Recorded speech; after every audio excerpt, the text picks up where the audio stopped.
Hello, everybody. I hope you're doing great on this Wednesday afternoon. I am wearing a hat today because I have been in the rain all day long. And I tried to fix it, but I have curly hair, and sometimes you just have to give up because the only way to fix it is to start over by shampooing. And I did not have time to do that today. So I'm wearing my hat. So I have 4 things for you to keep in mind so that you do not sabotage your business. The first one has to do with stress. The second one is doing an assessment. The third one is knowing when to find help. And the fourth one is where to go to find help. So if you don't know who I am, my name is Maria Gressler. I am a wife, a mother, a grandmother, entrepreneur, network marketer, and I am trying to build my business a different way than using the old cold marketing, network marketing ways of constant messaging and reaching out to people I don't know and things like that. I still use some of the traditional methods, but in a different way. But growing my business online and leveraging the internet. But let's get to those 4 things. So number 1 is stress and worry. And we all have stress and worry in this business. So we joined this business because you either needed a plan B, you don't want to do that 9-to-5 thing, you need extra money, you want to spend more time with your family, whatever your motivation and why is. We joined this company or a company, and then it is very stressful, and we are worried because you've invested. You either had to buy a kit or you have to buy products. Sorry, I'm being distracted. I have my Starbucks alert pop up. So you have to buy either a kit, you have to buy products, right? If you're not using products, you can't talk about them and sell them if you're not using your own products for your company, right? That costs money. There's other things that cost money. And the whole reason we joined this, let's be honest, is we want to make money. We want to make money so that we don't have to do that 9-to-5, so that we have more time to spend it with our family or have extra money to take our families on vacations, whatever your why is. And we want to make money, and we stress over that and we worry over that. And sometimes as a result of that, you can lose confidence. And the one thing to have a great foundation for your business is that you have to have belief, right? You have to believe in this industry that can be criticized very heavily. You have to believe in the company and your opportunity. You have to believe in your products, and you have to believe in you. So if you don't have that foundation, people are going to sense that, and they're not going to want to buy from you. They're not going to want to join you in your opportunity. So you have to have those beliefs. And to reduce stress, to reduce that worry, you need to do something. And this is something I've trained on before, is having a toolkit of either books, podcasts, people that you listen to help you get those beliefs, stay in those beliefs, maintain your belief in yourself. And that takes work because this is a hard business, and it's easy to have those negative thoughts kind of run away, right, and get out of control. And it's easy to have that self-doubt kick in, and then you're done. And one thing that tends to happen for me is when I become overly worried or stressed, I can become overwhelmed, and then I can shut down, and then I don't get anything done. I mean, one of my favorite things to do is to grab some chocolate and a cup of coffee and watch something on Netflix. And that's, how I relieve stress. And I've done a video before on Mel Robbins and procrastination and what she says about procrastination. And it's not that we don't want to do the work. It's not that we're lazy. It's that we're stressed. And when we procrastinate and go do something else, so when I grab that cup of coffee and piece of chocolate and go watch something on Netflix, it relieves my stress, and that's why I'm procrastinating on doing the work, because when I do the work, I'm faced with reality of having to do those things that maybe I'm stressed about. So number one, have that toolkit, work on your foundation of beliefs so that you have that great foundation, and that is really going to help you. Number two is assessment, and I've talked about this before too. We have such a negative feeling toward that word assessment. I think it goes back to being tested, and we don't like to be tested. We don't like to have our faults shown and have to face them. And so we have this negative feeling toward that word assessment and what it means. And you need to change that, because in this business, if you don't assess what you're doing, you are not going to be successful. So really try to change your mindset about that. And you know, if you can relate to this, relate to how we have that negative feeling. Do you have a negative feeling toward that word assessment? We need to change that. And I've talked about doing that 3-2-1 assessment. So you find 3 things that are working. And I promise you, you do have things that are working in your business. You just need to actually look for them and not always be looking at what's not working. Because again, that's going to get you in that negative thought, stress, worry, and then you're not going to be making progress in your business. So 3 things that are working. It doesn't have to be that you're leveling up. It can be that you're finally doing follow-ups with your customers. It could be that you're doing that Facebook Live.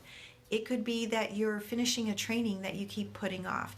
It could be that you're really looking at your back office. That's the most boring thing, right? Looking through your back office, but you need to be very knowledgeable about that if you're going to lead people on your team. Okay, so it could be anything. So find things that are working, 3 things that are working. Then you're going to look at 2 things that aren't working. Just 2. I know we have that tendency to make that long list. Are you able to do that? You're able to come up with this huge long list of things that aren't working, but it's hard to come up with a list of things that are working. So just 2 things that are not working. And then you're going to select 1 thing to change, 1 thing to work on. So if it's that training, maybe there's pieces of it that you can get done if you can't get it done all at one time. Because yeah, if it's a long training, who has an hour to spend doing a training? You may not, but maybe you can break it up into segments and make some progress on it, or make some progress toward doing those Facebook Lives if you're not doing them. And then, so again, just 1 thing. So 3, 2, 1. That's the assessment piece. The third thing that you want to look at doing is knowing when to ask for help. And I will tell you, honestly, I am horrible at this. I hate asking for help. No matter what it is in my personal life or my business, I don't like to ask for help. I like to do things on my own. I can be quite stubborn about it. And often it will either, if I do figure it out on my own, it takes me twice as long than if I just had asked for help. And it's not a sign of weakness. It's actually being smart. So once you've done that assessment and you know where the areas are that you need to improve on, you need to ask for help. It's okay. It is not a sign of weakness. It's being smart. It is being smart. And I'll be honest, I'm still working on that. In fact, in my personal life, it was something that I had to deal with. I think just a lot of life crises and things that had come up in my life, I had to be very independent and problem solve. And it also became a kind of a protective mechanism for me, that if I felt like I could do everything and solve everything, I wouldn't get hurt or fall apart. It was kind of like a strength, but it also was a wall I was putting up that I didn't realize until I married my second husband. And I used to drive him crazy because I was so resistant in having him help me. And because for me, again, that was like weakness and being vulnerable. And it's not. It's being smart. So do your assessment, know where you need help, and then ask for help. Where do you find help? in my business, I did what we all do. I Googled. I went to the internet. And the problem, sorry, my phone heard me say the G word there, and it thought I was asking it for help. So I lost you for a minute. Anyway, so there's so many things out there, and be careful that you're not doing that shiny object syndrome where, oh, this looks good, I should try this. Oh, this program looks good, I should try this. Oh, I should try this. I should try this. And before you know it, you're not doing anything because you start one thing and then you see another thing, and then you try that, and then you see another thing, and you're trying a little bit of this, a little bit of that. That is going to get you nowhere. Find one thing, pick one thing, stick with it. So what I did is I found a free training, started there. I joined the learning community on Facebook. So all these training programs that you will find, they usually offer something for free. And they usually have a Facebook group learning community that you can participate in and watch and see if it's the right fit for you. See if it's the method, the strategy is the right one, the community is the right one, because you're going to want to have a community that you can rely on and that you can ask for help. So that's something that you want to do, is really not be scattered and going all over the place. Find one. It may not be the right one. That's okay. You can choose a different one, but find one, stick with it, learn about it, try it. And don't just try to piecemeal different strategies, because that is really difficult to do. So one of the things that is really helpful that I am doing is trying to take my cold market to a warm market, right? So a lot of times when you're starting in this type of business, you go through your warm market, you go through your family, you go through your friends, and then what? So then you have to reach out to people that you don't know. You have to try to make new connections. And I know some people join groups, different groups, and then try to make connections in those groups and then try to build another warm market that way. And that's totally fine. A lot of people are successful doing that, but it's time consuming. It's very time consuming to do that rather than leveraging the internet to attract people to you. So just as an example, for this business page, I run a Facebook likes campaign. And the target market, I have a target audience, a target market, and people who I know are already interested in this business, in this topic, in finding help. And I run this ad and it reaches all kinds of people, and they come to me, and I don't have to bug people. They come to me for help and for information. So that's a way to leverage the internet in your business. So if you are interested in the strategy that I'm using, I'm going to drop the link to the 10-day free bootcamp below. And what happens there is if you opt in, you get free training videos from my friend and mentor, Fernie Sabotage, and that occurs for 10 days. You can also then join the community, the learning community, and check it out. If you are done doing free stuff and you want to know how to do this, you want the blueprint for attraction marketing formula, I will drop that below also, the link for that. And I'm also here.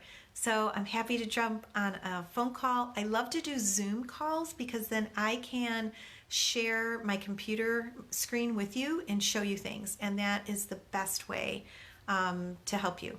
So I will, you guys can message me. I'll also, I think I'll drop my calendar link below also, so that you can contact me that way. So just to quickly review, the first area I discussed is stress and worrying, but to help avoid that is to have a great foundation, and that is to have a foundation of beliefs. So the number one thing I said is that you have to have belief in this business, and that's not always easy because there are a lot of people that have a lot of negative opinions about this network marketing business that we're in, this direct sales that we're doing, or this online marketing business that you're in. So you have to have belief in this business.